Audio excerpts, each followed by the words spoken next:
भारत माता की। ये जो पीछे खड़े हैं बहुत सारे, इनको भारत माता की जय बोलने में थोड़ी शर्म आ रही है। आप चाहे बीजेपी से हो चाहे कांग्रेस से हो, भारत माता की जय तो सबको बोलनी चाहिए भाई साहब, दिल से बोलनी चाहिए। तो सारे जने मुट्ठी बंद करेंगे, शर्म निकाल दो, मुट्ठी बंद करेंगे, हाथ ऊपर करेंगे और जोर से पूरे दिल से बोलेंगे भारत माता की।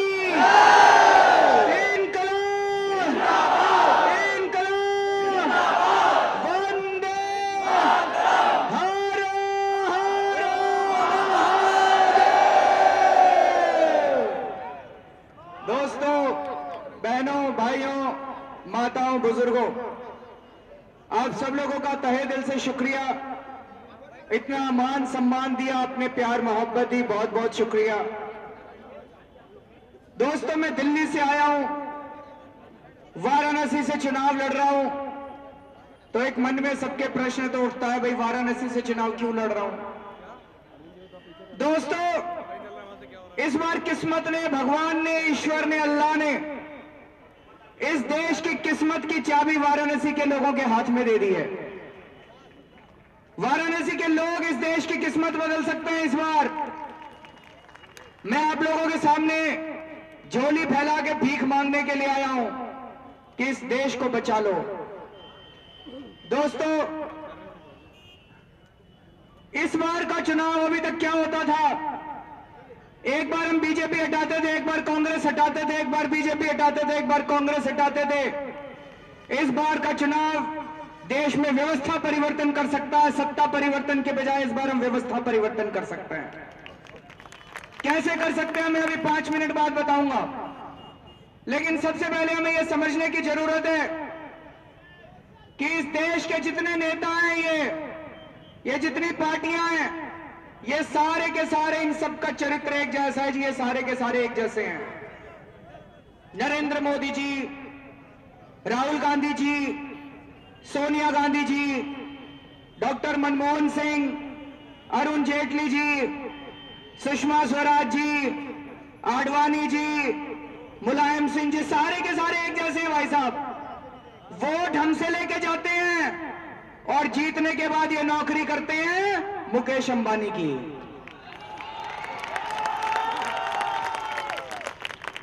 पता है मुकेश अंबानी कौन है? इस देश का सबसे अमीर आदमी है भाई साहब। इतना पैसा है उसके पास, इतना पैसा उसको भी नहीं पता कितना पैसा है। सबसे अमीर आदमी है हमारे देश का, और कहते हैं इस देश के सारे नेता मुकेश अंबानी की जेब में है। कहा जाता है इस देश की सारी पार्टियां मुकेश अंबानी की जेब में है। आप किसी को भी वोट कर दो, जीतने के बाद वो नौकरी मुकेश अंबानी की करता है। भारत के इतिहास में पहली बार दिल्ली में जब 49 दिन की आम आदमी पार्टी की सरकार बनी थी, आम आदमी पार्टी की सरकार ने मुकेश अंबानी के खिलाफ एफआईआर दर्ज करने की हिम्मत की थी। दोस्तों,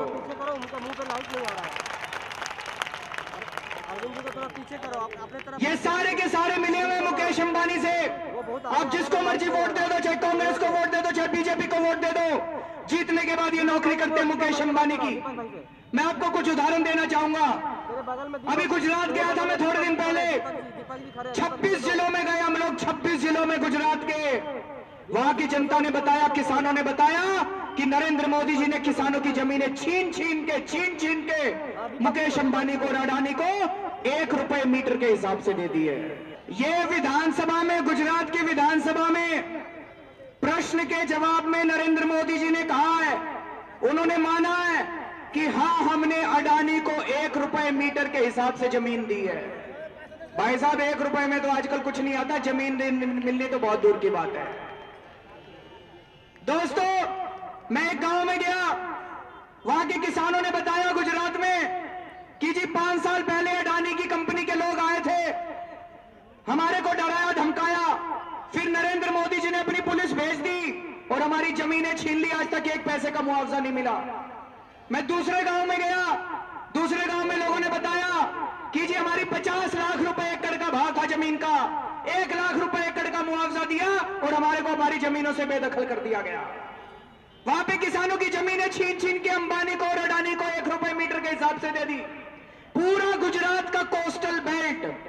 अंग्रेजी में कोस्टल बेल्ट कहते हैं, तटीय क्षेत्र, सारा किसानों से छीन छीन के अंबानी और अडानी को दे दिया गया है। दोस्तों, मैं हरियाणा गया, हरियाणा में कांग्रेस की सरकार है जी, कांग्रेस की सरकार है, हुड्डा चीफ मिनिस्टर है, वहां पे हुड्डा भी यही काम कर रहा है। हुड्डा भी किसानों की जमीनें छीन छीन के मुकेश अंबानी को दे रहा है। हुड्डा भी किसानों की जमीनें छीन छीन के सोनिया गांधी जी के दामाद रॉबर्ट वाड्रा को दे रहा है। तो फिर हुड्डा जी में और नरेंद्र मोदी जी में क्या फर्क हुआ जी? फिर कांग्रेस में और नरेंद्र मोदी जी में क्या फर्क हुआ जी? फिर रॉबर्ट वाड्रा में और नरेंद्र मोदी जी में क्या फर्क हुआ? दोनों किसानों की जमीनें छीन छीन के मुकेश अंबानी को देते जा रहे हैं। दोस्तों, यह चिट्ठी अभी कुछ दिन पहले मेरे हाथ लगी थी। यह चिट्ठी नरेंद्र मोदी जी ने केंद्र सरकार को लिखी है। यह चिट्ठी में लिखा है कि देश में गैस के दाम 4 गुने बढ़ा दो। नरेंद्र मोदी जी ने केंद्र सरकार को लिखा है, मनमोहन सिंह जी को लिखा है कि गैस के दाम 4 गुने बढ़ा दो। मनमोहन सिंह जी तैयार हैं। कांग्रेस और नरेंद्र मोदी दोनों गैस के दाम बढ़ाना चाहते हैं। 1 अप्रैल से गैस के दाम बढ़ने वाले थे। मेरे हाथ ये चिट्ठियां लग गई जब मैं मुख्यमंत्री था दिल्ली का।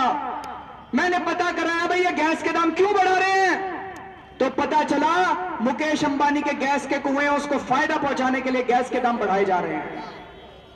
मैंने तुरंत अपने एंटी करप्शन वालों को बुलाया। मैंने कहा मुकेश अंबानी के खिलाफ एफआईआर दर्ज करो। हमने मुकेश अंबानी के खिलाफ एफआईआर दर्ज करी। दोस्तों, आज तक भारत के इतिहास में किसी की हिम्मत नहीं हुई थी जो मुकेश अंबानी को छू सके, उसकी तरफ उंगली उठा सके। पहली बार हम लोगों ने मुकेश अंबानी के खिलाफ एफआईआर दर्ज की थी। फिर मैंने प्रधानमंत्री को चिट्ठी लिखी। मैंने कहा जी ये गैस के दाम आप नहीं बढ़ा सकते, ये बिल्कुल गलत है। प्रधानमंत्री ने कोई जवाब नहीं दिया।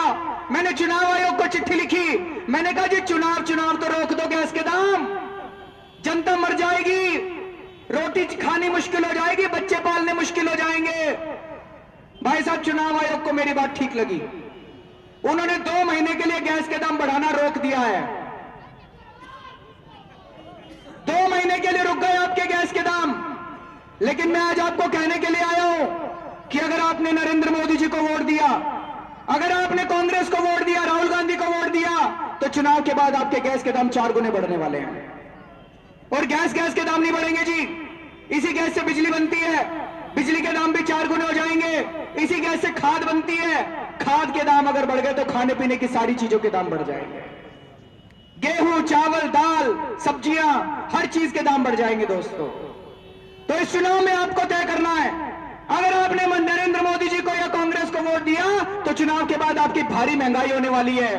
और अगर आपने आम आदमी पार्टी को वोट दिया, संसद में जाएंगे, धरना कर देंगे संसद में, इनको गैस के दाम नहीं बढ़ाने देंगे संसद के अंदर।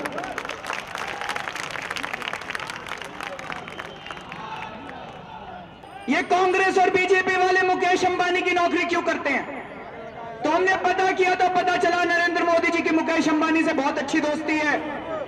नरेंद्र मोदी जी मुकेश अंबानी के प्राइवेट हेलीकॉप्टर में घूमते हैं जी सारा दिन। हमारे पास इसकी खबर है, हमारे पास इसकी जानकारी है, इसकी फोटो है भाई साहब। पता चला राहुल गांधी जी सारा दिन मुकेश अंबानी के हेलीकॉप्टर में घूमते हैं, प्राइवेट हेलीकॉप्टर में घूमते हैं। नरेंद्र मोदी जी तो और एक कदम आगे बढ़ गए। अंबानी परिवार के दामाद को उन्होंने अपनी कैबिनेट में मंत्री बना रखा है गुजरात के अंदर। अंबानी जी बार बार आया करते थे नरेंद्र मोदी जी के पास, मेरे को ये ठेका दे दो, मेरे को ये ठेका दे दो, मेरे को गैस का ये ठेका दे दो, मेरे को माइनिंग का ये ठेका दे दो। एक दिन नरेंद्र मोदी जी बोले भाई बार बार आता है, इससे अच्छा तो अपने परिवार में ही किसी को मंत्री बना दे, घर में ही ठेके ले लिया कर। उनको उन्होंने अपना मंत्री बना रखा है, कैबिनेट मंत्री बना रखा है, गैस का मंत्री बना रखा है, माइनिंग का मंत्री बना रखा है नरेंद्र मोदी जी ने। अब अगर आपने उनको प्रधानमंत्री बना दिया, पूरा देश उठा के वो मुकेश अंबानी को दे देंगे नरेंद्र मोदी जी।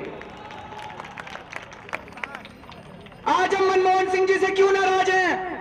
आज हम कांग्रेस से क्यों नाराज हैं? सारे देश के अंदर भारी गुस्सा है कांग्रेस के खिलाफ, मनमोहन सिंह जी के खिलाफ। हम इसलिए नाराज हैं, मनमोहन सिंह जी सारे जने जानते हैं जी पैसे नहीं लेते, वो खुद पैसे नहीं लेते, लेकिन उन्होंने अपनी कैबिनेट में एक से एक भ्रष्ट मंत्री भर रखे हैं। एक एक मंत्री ने लाखों करोड़ों रुपया खा रखा है और मनमोहन सिंह जी अपनी आंखें बंद रखते हैं। मनमोहन सिंह जी कोई एक्शन नहीं लेते। और नरेंद्र मोदी जी कौन से तो अलग हैं। गुजरात के अंदर नरेंद्र मोदी जी के मंत्रालय में, नरेंद्र मोदी जी की कैबिनेट में एक से बढ़ के एक भ्रष्ट मंत्री बैठे हैं भाई साहब। बाबूलाल बोखरिया नरेंद्र मोदी जी का मंत्री है, उसको 3 साल की जेल हुई है, माइनिंग घोटाले में 3 साल की जेल हुई है, फिर भी नरेंद्र मोदी जी ने उसको मंत्री बना रखा है। क्या मजबूरी है नरेंद्र मोदी जी की? अगर उसको 3 साल की जेल हुई है, उसको निकाल के कोई और ईमानदार आदमी नहीं मिला? पुरुषोत्तम सोलंकी एक और मंत्री है नरेंद्र मोदी जी की सरकार में, 450 करोड़ रुपए का मछली घोटाला कर रखा है पुरुषोत्तम सोलंकी ने। गुजरात हाईकोर्ट ने कहा इसकी जांच कराओ, नरेंद्र मोदी जी उसकी जांच नहीं कराते भाई साहब। क्या मजबूरी है नरेंद्र मोदी जी की कि उन्होंने एक से बढ़ के एक भ्रष्ट आदमी अपनी कैबिनेट में रख रखे हैं। और जब टिकट देने की बारी आई अभी, तो नरेंद्र मोदी जी ने किसको टिकट दी? येडियुरप्पा को टिकट दी, जिसने कर्नाटका का सारा लोहा लूट लिया। श्री रामुलु को टिकट दी, जिसने कर्नाटका का सबसे बड़ा माइनिंग घोटाला करा। निशंक को टिकट दी, जिसने हमारी गंगा खराब कर दी। ऐसे ऐसे भ्रष्टाचारियों को उन्होंने टिकट दी है। कल को अगर नरेंद्र मोदी जी प्रधानमंत्री बन गए दोस्तों, तो हमारे देश का टेलीकॉम मिनिस्टर कौन होगा? येडियुरप्पा। अभी तो राजा ने 2G का घोटाला करा था, येडियुरप्पा आपका 4G का घोटाला करेगा। हमारा माइनिंग मिनिस्टर कौन होगा? श्री रामुलु। और हमारे देश का फाइनेंस मिनिस्टर कौन होगा? मुकेश अंबानी। दोस्तों फिर क्या फर्क रह गया? अगर हम मनमोहन सिंह जी को हटाएंगे और नरेंद्र मोदी जी को लाएंगे, व्यवस्था तो वैसी की वैसी रही भाई साहब। इस व्यवस्था को पलटने के लिए मैं वाराणसी आया हूं दोस्तों। इस पूरी व्यवस्था को उखाड़ फेंकने के लिए, इस पूरी व्यवस्था को उखाड़ फेंकने के लिए मैं वाराणसी आया हूं। इस महाक्रांति का आगाज करने के लिए मैं वाराणसी आया हूं। और मैं वाराणसी इसलिए आया हूं क्योंकि मुझे पता है केवल वाराणसी के लोग ही कर सकते हैं, देश में और कोई नहीं कर सकता इसको। ये कैसे होएगा? ये कैसे होएगा? ये महाक्रांति कैसे आएगी? ये व्यवस्था कैसे पलटेगी? पुराने जमाने में राजा हुआ करते थे जी, 2 राजाओं की लड़ाई होती थी, दोनों राजाओं की सेना होती थी। एक राजा अगर मर जाए तो उसकी सेना खत्म, वो राजा हार गया। ऐसे ही अपने देश के अंदर 2 सेनाएं हैं भ्रष्टाचार की, एक का नाम कांग्रेस है, दूसरे का नाम बीजेपी है। एक के राजा है राहुल गांधी जी, दूसरे के राजा है नरेंद्र मोदी जी। भाई साहब अगर इस बार हमने इन दोनों को हरा दिया, नरेंद्र मोदी जी और राहुल गांधी जी को, ये दोनों सेनाएं खत्म हो जाएंगी, बीजेपी और कांग्रेस खत्म हो जाएगी इस देश से। अमेठी से हमने कुमार विश्वास को भेजा है ये चुनाव लड़ने के लिए। इस सभा के बाद मैं सीधा अमेठी जा रहा हूं 3 दिन के लिए, वहां प्रचार करने के लिए। और जो सर्वे के रिजल्ट दिखा रहे हैं, जो हमारी खबर है, 2 लाख वोट से राहुल गांधी हार रहे हैं इस बार अमेठी से।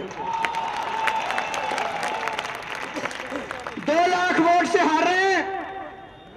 अब सोच के देखो भाई साहब, अगर राहुल गांधी जी अमेठी से हार गए, कांग्रेस के कितने टुकड़े होंगे? गिने नहीं गिने जाएंगे। खत्म हो जाएगी कांग्रेस, खत्म हो जाएगी बिल्कुल कांग्रेस। और अगर वाराणसी के लोगों ने नरेंद्र मोदी जी को हरा दिया, अगर क्या हरा दिया जी, मैं 3 दिन से चुनाव प्रचार कर रहा हूं, अब तो पक्का हो चुका वाराणसी से हार रहे हैं नरेंद्र मोदी जी।